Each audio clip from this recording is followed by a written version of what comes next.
This chapter from the book of Isaiah shines with hope and joy. Jerusalem, the Lord's spouse, is invited to leap and with joy, for the glory of the Lord will light up the whole city, and she will radiate righteousness to all the nations who see. The most remarkable feature of the city is its radiance, and that radiance stems from the glory of the Lord, who has made himself the city's temple, his dwelling place. Also in the book of Revelation, John describes the new Jerusalem, the holy city coming down from heaven. Again, we see the parallelism between Isaiah and between John. So they're praising the radiance of the city, the richness of its walls, gate, and its foundation made with pearls and precious stones and gold. So John was spellbound by the brightness that shines from the glory of the Lord. So in today's gospel, the hope of the Jews for a Messiah was a known thing throughout the East. Therefore, the Magi knew about this expected Messiah, King of the Jews. So according to the Magi's ideas, this sort of person, because of the significance in world history, would have a star connected with his birth. So St. John Chrysostom explains that the star had been hidden from the Magi's so that on finding themselves without their guide, they would have no alternative but to consult the Jews. And in this way, the birth of Jesus would be made known to all. And St. John Chrysostom also, he points out that God called them by means of the things that are most familiar with, and he showed them a large, extraordinary star so that they would be impressed with its size and beauty. So God called the Magi's in the midst of their ordinary occupations. And he still called all people, including all of us, in the same way. He called Moses when he was shepherding his flock. He called Elisha the prophet as he was plowing his land with oxen. And he called Amos while he was looking after his herd.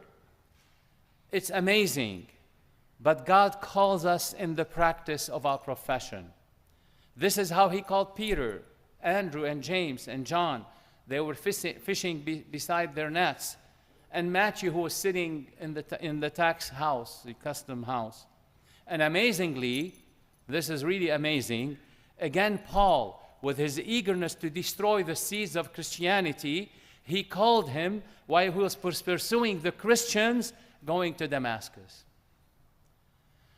So, brothers and sisters, like the Magi's, we have discovered the star, a light and a guide in the sky for our soul. Jesus is the light of the world. That's why we call our Blessed Virgin Mary the Mother of the Light. We too noticed a new light shining in our soul and growing increasingly brighter. It was a desire to live a fully Christian life and a yearning to take God seriously. Beloved, it might happen that the star disappears in our interior lives, just as it did for the wise kings on their journey. We feel spiritual dryness. What should we do then? Well, Christ has given us his church and the sacraments, and he has arranged things so that we always have someone to lead us and guide us, to remind us constantly of our way. The gifts that were offered by the Magi, the gold, frankincense, and myrrh, were those most valued in the East. People felt the need to give gifts to God to show their respect and faith. So the Magi were so happy because they received proof from the Lord that the star had not disappeared. It only ceased to be visible, but they kept it always in their souls. It's the same way for us, for our Christian vocation. If we do not lose faith, if we keep our hope in Christ, who will be with us until the end of times, then the star in our souls will reappear. The involvement of the Magi in the events of Bethlehem ends with yet another act of respectable obedience and cooperation with God's plans. The Magi were told not to stop and see Herod on their way back, so they went on their way and they did not see him.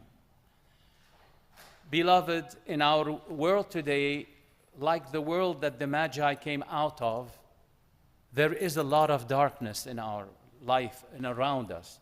And most people have heard of Christ, but not too many know him very well. And only a few live following him faithfully. But how do we move out of the darkness and come into the light? Maybe we have begun a relationship with Jesus and we received the sacraments and even praying every day. Still, we may not know how to go deeper in our union with Jesus. We have believed in him, seen him at times close up, but we may still believe him in the crowd, and at times we may feel that he's far away from us on a personal daily level.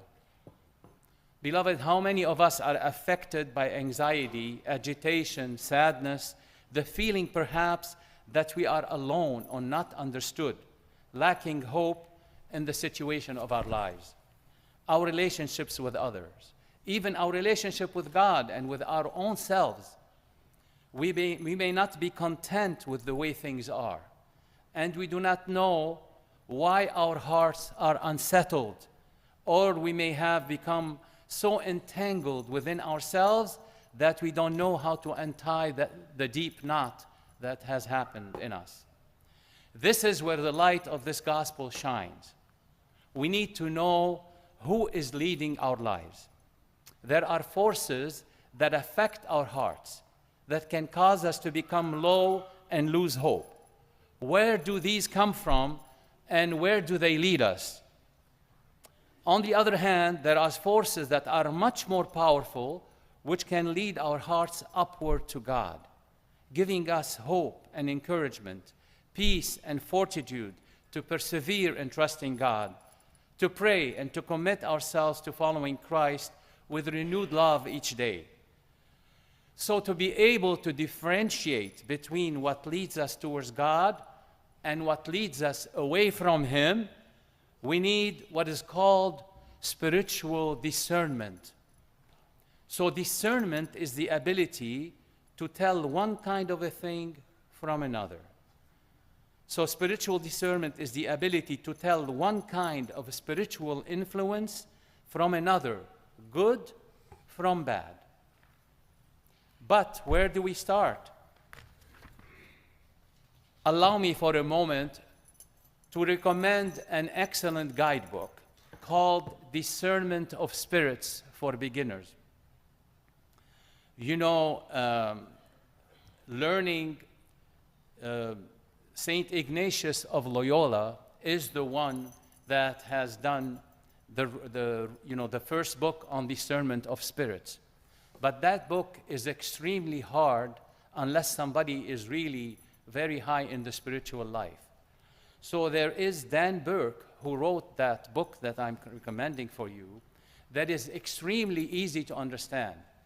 And we need to learn to hear God and defeat the lies of the enemy. So Dan Burke, he was the author of this book. He helps us practice simple ways to begin to differentiate between one kind of spiritual influence and another in our lives. For example, is this inspiration is from God or not? How do I know in what I am feeling based on the truth, and how can I tell? How can I tell if this is from God or another voice? Our minds need to be formed not only to initially discover the light, as the wise man did, but also to be immersed in the light of Christ. Even as Mary and Joseph were, they were immersed in his light. We have been changed by an encounter with Jesus, the light of the world. Are we going to let this light fully influence and transform our lives? If you agree, then this book is a must for you to read. I sincerely recommend this book, that it's very easy to read. I usually don't recommend many books, but that book is so precious for you to know. It directs your life straight forward. So if anyone, if you read that book, anyone who wants to protect their soul in a world full of confusion and deception needs to get that book. So you can let me know or let the sisters know if you need the book, because we're ordering some. If you need, please let us know. So may we all become that shining star that leads others to the love of God. Blessed fourth day of Christmas.